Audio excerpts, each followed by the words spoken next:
Hello students, इक्यू potential surface, ठीक है, इसके नाम से यह स्पष्ट है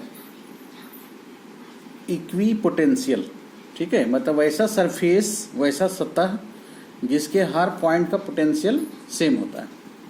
it is the surface at which each point has same electric potential, प्रत्येक पॉइंट का पोटेंशियल सेम रहेगा। जैसे मान लीजिए एक स्फीयर हम लोग ले लेते हैं, ठीक है, ये स्फीयर है।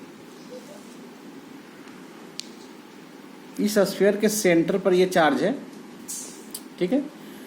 तो इस पॉइंट का यदि हम पोटेंशियल निकालना चाहें, इस पॉइंट का, हर एक सभी पॉइंट का पोटेंशियल निकालना चाहें तो सबका पोटेंशियल सेम होगा, क्योंकि डिस्टेंस उसका सेम है। यहाँ से इसका डिस्टेंस r है मान लीजिए, ठीक है, r1 डिस्टेंस है, तो इसका भी डिस्टेंस r1 होगा, इसका भी डिस्टेंस r1 होगा।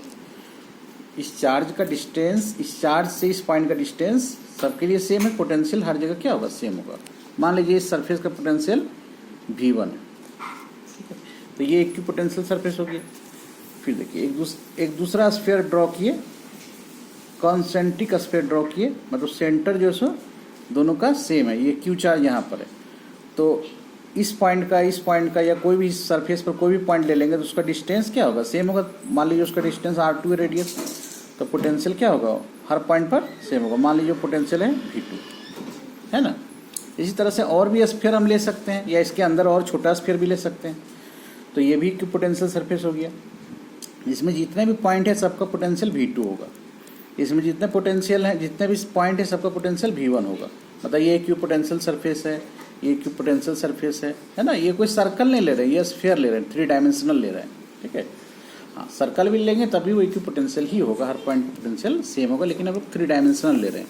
सरफेस हम लोग बोल रहे हैं, सरफेस मतलब स्फीयर बोल रहे हैं, ठीक है। छोटा स्फीयर ले लेंगे तो उसका पोटेंशियल, ठीक है। तो अच्छा, इसमें यदि हम लोग ये देखें कि कौन V1 V2 मान लीजिए V3 भी है, तो बड़ा छोटा कौन सा होगा, तो यहाँ पे V1 जो है ग्रेटर होगा V2 से, ठीक है। चार्ज के नज़दीक यदि पॉइंट होता है पोटेंशियल अधिक होता है, चार्ज से जैसे जैसे दूर जा रहे हैं पोटेंशियल धीरे धीरे घटते चला जाएगा, ठीक है। तो इक्विपोटेंशियल सरफेस का ये एक फिगर बनाए हम लोग, ठीक है। इससे कुछ प्रॉपर्टीज होते हैं, ठीक है। प्रॉपर्टीज ऑफ इक्विपोटेंशियल सरफेस, क्या क्या प्रॉपर्टी है इसका। पहला प्रॉपर्टी है each point of the equipotential surface has some same potential, ठीक है। इक्विपोटेंशियल सरफेस के हर पॉइंट का पोटेंशियल सेम होता है, जो डिफिनीशन में लिखे थे, हर पॉइंट का पोटेंशियल सेम है। इसमें इसके भी हर पॉइंट का पोटेंशियल सेम है। हाँ, लेकिन इसका पोटेंशियल सेम नहीं है ना, ये इक्विपोटेंशियल नहीं कहलाएगा। B number, the work done in carrying a charge, किसी भी चार्ज को एक पॉइंट से दूसरे पॉइंट तक ले जाने में इक्विपोटेंशियल सरफेस पर वर्क डन 0 होता है। The work done in carrying a charge, किसी चार्ज को ढोना है, ले जाना है, कहाँ से कहाँ तक ले जाना है, एक पॉइंट से दूसरे पॉइंट तक ले जाना है। कहाँ पर, इक्विपोटेंशियल सरफेस के एक पॉइंट से दूसरे पॉइंट तक ले जाना है, तो वर्क डन जो सो 0 होगा। जैसे मान लीजिए यहाँ पर है, मान लीजिए ये इक्विपोटेंशियल सरफेस है, इसका यहाँ पॉइंट ए है, ये पॉइंट यहाँ मान लीजिए बी है, ठीक है। तो ए से बी ले जाना है, तो ए से बी ले जाना है तो वर्क डन जो है सो 0 होगा। चाहे किसी भी रास्ता ले जाए, इधर से ले जाए, इधर से ले जाए, डायरेक्ट ऐसे ले जाए, तो वर्क डन जो है सो 0 हो जाएगा। क्यों 0 होगा वर्क डन, क्योंकि W बराबर, देखिए एक फॉर्मूला हम लोग पढ़े थे, W equal to Q V2 minus V1, ठीक है। इसके पिछले वीडियो में ही हम लोग पढ़े थे शायद, है ना। हाँ, पिछले वीडियो में था।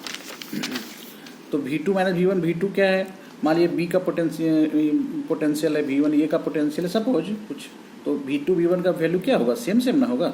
मान लीजिए दोनों का पोटेंशियल सेम है, V है, तो फिर V माइनस V क्या हो जाएगा, 0 हो जाएगा। तो V minus V equal to 0, तो Q इक्वल टू हो जाएगा 0। तो इस तरह से वर्क डन जो है 0 होता है, इसको याद रखना है, ठीक है, ये ज़्यादा इंपॉर्टेंट होता है। सी नंबर में है electric field lines are normal to the equipotential surface. Electric field lines जो होता है वो नॉर्मल होता है। देखिए कैसे नॉर्मल है, देखिए मान लीजिए पॉइंट चार्ज, ठीक है, तो इलेक्ट्रिक फील्ड लाइंस इस पॉइंट चार्ज का हम लोग ऐसे दिखाते थे, पॉजिटिव चार्ज है मान लीजिए, तो पॉजिटिव चार्ज है तो आउटवर्ड होता है, पॉजिटिव चार्ज है तो आउटवर्ड होगा ऐसे। ये इक्विपोटेंशियल ये है, इलेक्ट्रिक फील्ड लाइंस है, इलेक्ट्रिक फील्ड लाइंस दिखाया गया है। चार्ज ये मेरा ग्रेटर देन 0 मतलब पॉजिटिव चार्ज है, ठीक है।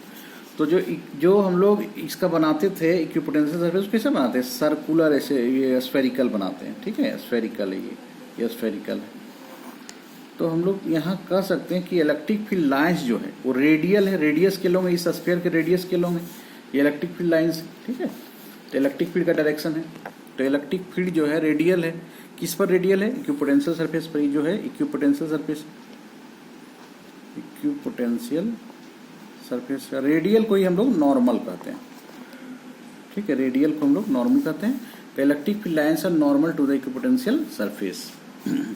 क्यों नॉर्मल होता है, ठीक है, रेडियल है, रेडियल नॉर्मल का मतलब दो चीज़ है, परपेंडिकुलर भी है और एलोंग द रेडियस है, ठीक है। तो आखिर नॉर्मल क्यों है, ठीक है, ये हम लोग देखते हैं। अच्छा, अब यहाँ पे बात आ जाता है कि नॉर्मल का दो मतलब है, क्या मतलब है, एक रेडियल है, दूसरा परपेंडिकुलर है। परपेंडिकुलर का एग्जाम्पल कहाँ है, ठीक है, परपेंडिकुलर का एग्जाम्पल लेते हैं, ठीक है। देखिए ये जो है सो पता होना चाहिए कि ये इलेक्ट्रिक फील्ड जो है, ये इलेक्ट्रिक फील्ड कैसा इलेक्ट्रिक फील्ड है, यूनिफॉर्म इलेक्ट्रिक फील्ड है ना। तो यूनिफॉर्म इलेक्ट्रिक फील्ड है ये। तो इस यूनिफॉर्म इलेक्ट्रिक फील्ड में हम लोग एक सरफेस बनाते हैं, ठीक है, ये सरफेस ले रहे हैं, ऐसे सरफेस ले रहे हैं। इसका मतलब क्या है कि इलेक्ट्रिक फील्ड ऐसे जा रहा है, इलेक्ट्रिक फील्ड इस लाइन में जा रहा है, ऐसे जा रहा है इलेक्ट्रिक फील्ड, ठीक है। और हम लोग जो सरफेस ले रहे हैं वो सरफेस हम लोग का ऐसे है, ठीक है, ऐसे परपेंडिकुलर है। इलेक्ट्रिक फील्ड इस डायरेक्शन में है, एक सरफेस यहाँ ले रहे हैं, एक सरफेस यहाँ ले लेंगे, एक सरफेस यहाँ ले लेंगे, इस तरह से सरफेसेज लेते जाएंगे, है ना। तो देखिए यहाँ पे एक सरफेस यहाँ लिए, एक सरफेस और ले लेते हैं। तो ये जो सरफेस है ये इक्विपोटेंशियल सरफेस होगा, इसके हर पॉइंट पर पोटेंशियल सेम होगा। क्यों पोटेंशियल सेम होगा, क्योंकि इलेक्ट्रिक फील्ड हर जगह कांस्टेंट है, यूनिफॉर्म है, तो पोटेंशियल भी सेम होगा। तो पोटेंशियल, यहाँ का पोटेंशियल, यहाँ का पोटेंशियल, इस सरफेस में जितने पॉइंट है सबका पोटेंशियल सेम होगा, इस सरफेस में जितने पॉइंट है सबका पोटेंशियल सेम होगा। अच्छा, मान लीजिए 20 वोल्ट है सपोज, इसका इस सरफेस के हर पॉइंट का पोटेंशियल 20 वोल्ट है, तो इसके सरफेस का पोटेंशियल 20 वोल्ट से कम होगा या ज़्यादा होगा, ठीक है। सोचिए कि ज़्यादा होगा या कम होगा, ठीक है। हम लोग पढ़े थे कि इलेक्ट्रिक फील्ड के डायरेक्शन में जाने पर पोटेंशियल जो है घटता है। देखिए यहाँ लिखाए थे, electric potential negative sign indicates that electric potential decreases, घटता है कब, जब इलेक्ट्रिक फील्ड के डायरेक्शन में जाते हैं। तो इलेक्ट्रिक फील्ड के डायरेक्शन में जा रहे हैं, ठीक है। तो यदि ये 20 वोल्ट है तो निश्चित ही इससे कम होगा, है ना। कितना कम होगा ये हम लोग कैलकुलेशन करते हैं, लेकिन 20 वोल्ट से कम होगा। तो यहाँ जो इलेक्ट्रिक फील्ड है, यहाँ जो इलेक्ट्रिक फील्ड लाइन्स है वो क्या है, इक्विपोटेंशियल सरफेस जो ये मेरा बना हुआ है, इक्विपोटेंशियल सरफेस यहाँ पे इस तरह से आयताकार बनाए हुए, यहाँ स्फेरिकल था, तो यहाँ जो सरफेस बना हुआ है उस पर क्या है, परपेंडिकुलर है, इलेक्ट्रिक फील्ड लाइन्स परपेंडिकुलर है। और यहाँ क्या है, रेडियल है। तो रेडियल को और परपेंडिकुलर को सम्मिलित रूप से क्या बोलते हैं, नॉर्मल बोलते हैं, ठीक है। और कैसे नॉर्मल होता है इसका प्रूफ देखिए, जैसे dv = -E.dr, ये जनरल फॉर्मूला है। जैसे हम प्रूफ कराए थे dv = -E.dr, इसे प्रूफ कराए थे पिछले क्लास में बताए थे dv = -E.dr, ठीक है ना। वो उसी को जनरल फॉर्म में वेक्टर E.dr लिखते हैं, जनरल फॉर्म में ये है ना। हम लोग प्रूफ इसको नहीं किए, लेकिन ये इसको याद रखना है, ये ऐसे होता है। अच्छा, A.B बराबर क्या होता है, AB cos थीटा। अच्छा, dv का वैल्यू 0 हो जाएगा क्या, कोई भी इक्विपोटेंशियल सरफेस के दो पॉइंट के बीच का पोटेंशियल डिफरेंस 0 होना चाहिए। dv का मतलब क्या, पोटेंशियल डिफरेंस, ठीक है। तो इक्विपोटेंशियल सरफेस है, वहां पे दो पॉइंट लेंगे, दोनों पॉइंट का पोटेंशियल सेम है, इसलिए पोटेंशियल डिफरेंस 0 हो जाएगा। तो dv का वैल्यू 0 हो जाएगा, पोटेंशियल डिफरेंस 0 हो जाएगा। यहाँ से cos थीटा निकालिए, तो cos थीटा = आ जाएगा 0/0 ये सब समथिंग है ना, E.dr 0/समथिंग बराबर 0। तो थीटा = 90 डिग्री हो जाएगा। जब cos थीटा मेरा 0 है तो cos थीटा 0 का मतलब थीटा 90 डिग्री। इसका मतलब है कि इलेक्ट्रिक फील्ड और डिस्प्लेसमेंट जो वेक्टर है dr वो आपस में क्या है, परपेंडिकुलर है। कहने मतलब डिस्प्लेसमेंट हम लोग इस पर ले रहे हैं, डिस्प्लेसमेंट छोटा सा डिस्प्लेसमेंट ले रहे हैं, मतलब इक्विपोटेंशियल सरफेस पर परपेंडिकुलर है कौन, इलेक्ट्रिक फील्ड। तो इस तरह से परपेंडिकुलर हो जाता है। डी नंबर प्रॉपर्टी है कि two equipotential surfaces do not intersect each other, दो इक्विपोटेंशियल सरफेसेज एक दूसरे को कट नहीं करता है। ये चीज हम लोग पहले भी पढ़े थे कि इलेक्ट्रिक फील्ड लाइंस कट नहीं करता। उसी तरह से ये भी याद रखना है कि इक्विपोटेंशियल सरफेसेज कट नहीं करता है। क्यों नहीं कट करता है? इफ दे इंटरसेक्ट, बिकॉज लिखिए पहले, because if they intersect, then at the point of intersection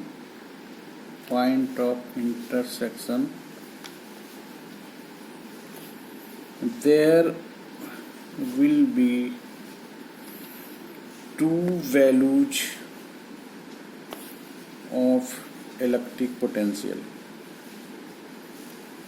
वहाँ पे इलेक्ट्रिक पोटेंशियल का दो वैल्यू हो जाएगा एक ही पॉइंट पर, जो संभव नहीं है, विच इज नॉट पॉसिबल, जो संभव नहीं है। बस इसका 4 प्रॉपर्टी हम लोग याद रखेंगे।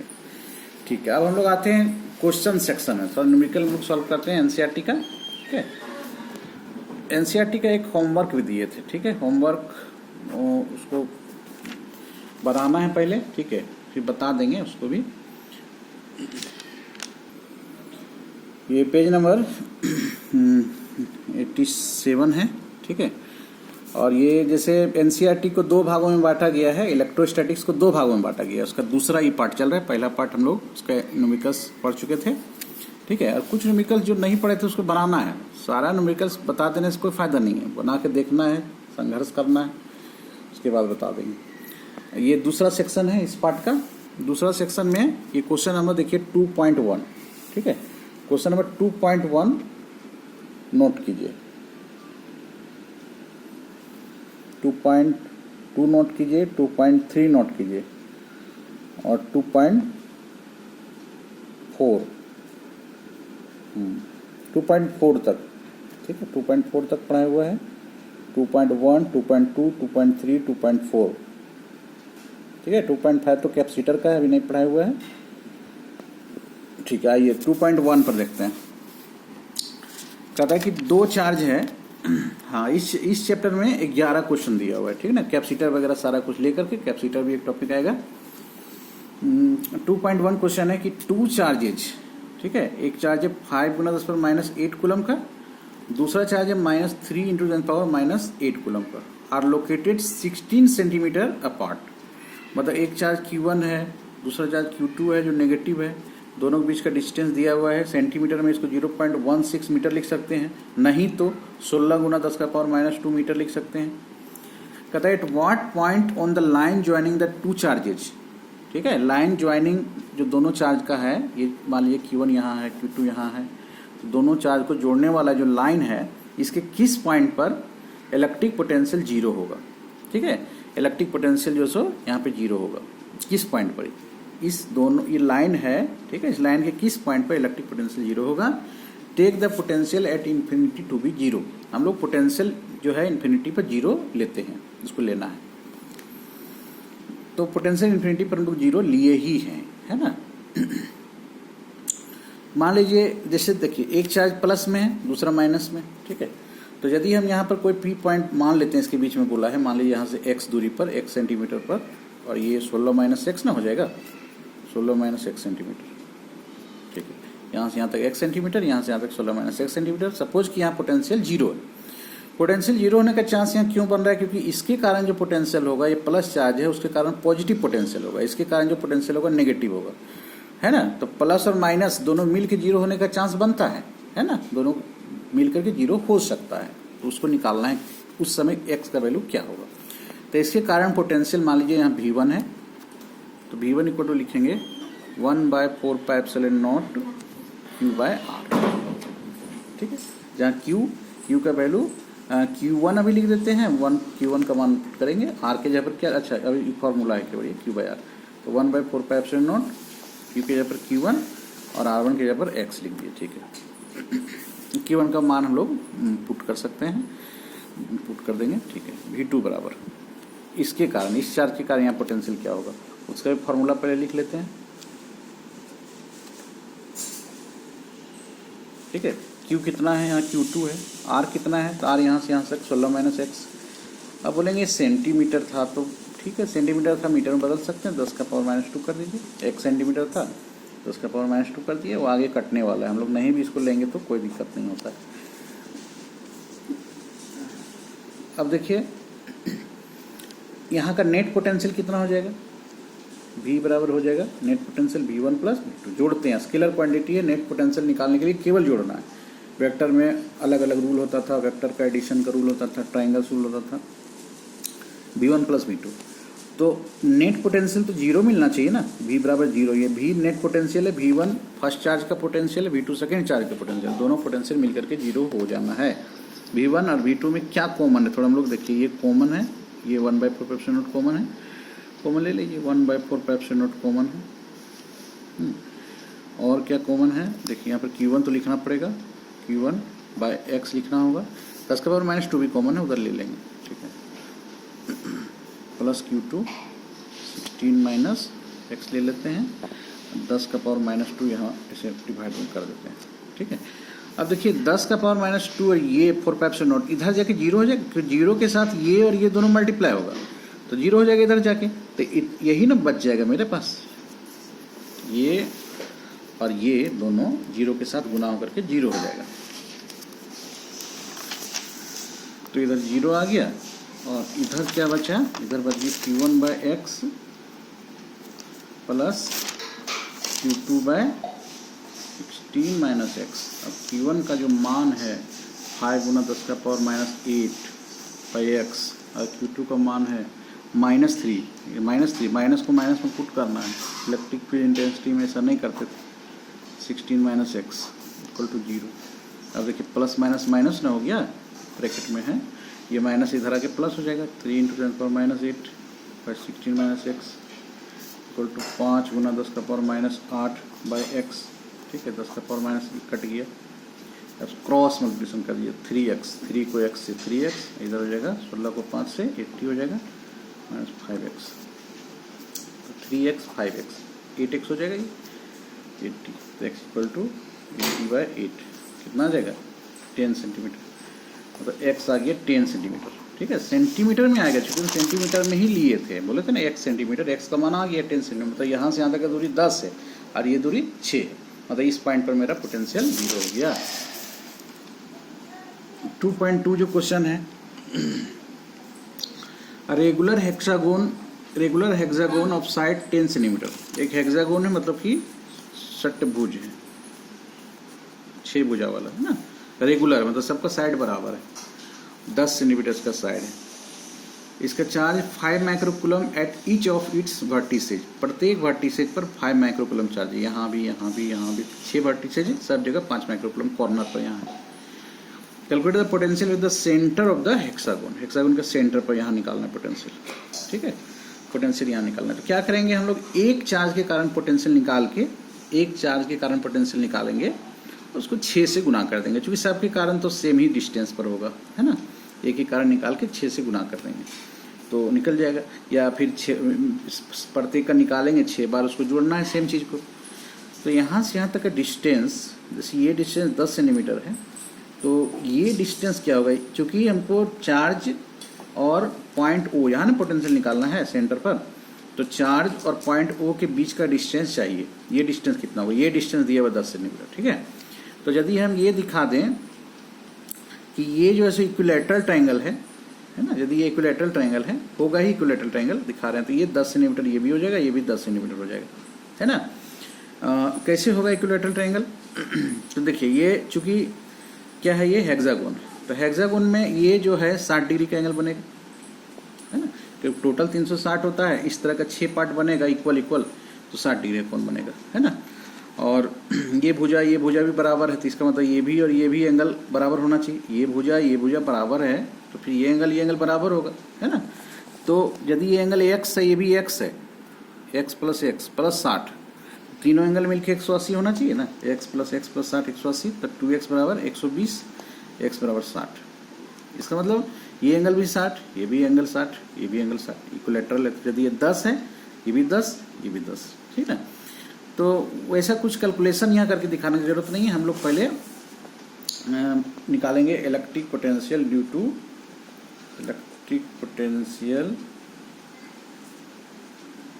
टू वन चार्ज, तो Q equal to 1/4 pi, V equal to Q by R, तो 9 गुणस पर 9, Q का वैल्यू 5 माइक्रोकूलम, R का वैल्यू 10 सेंटीमीटर, ठीक है ना। तो 10 सेंटीमीटर को 0.1 लिखिए मीटर में, R बराबर 10 सेंटीमीटर है, मीटर में 0.1 मीटर हो जाएगा। इसको यहाँ लिख सकते हैं या कहीं भी।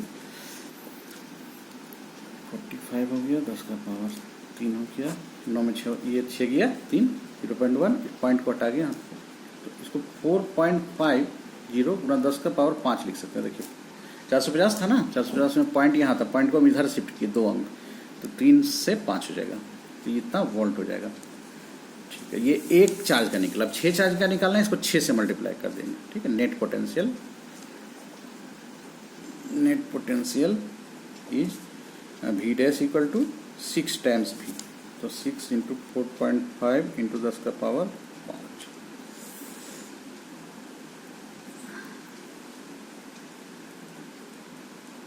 तो 27 आ जा रहा है, और इसको 2.7 से लिखना चाहें, पॉइंट यहाँ लाएंगे तो 10 का पावर यहाँ 5 का 6 हो जाएगा, इतना वोल्ट हो जाएगा, है ना।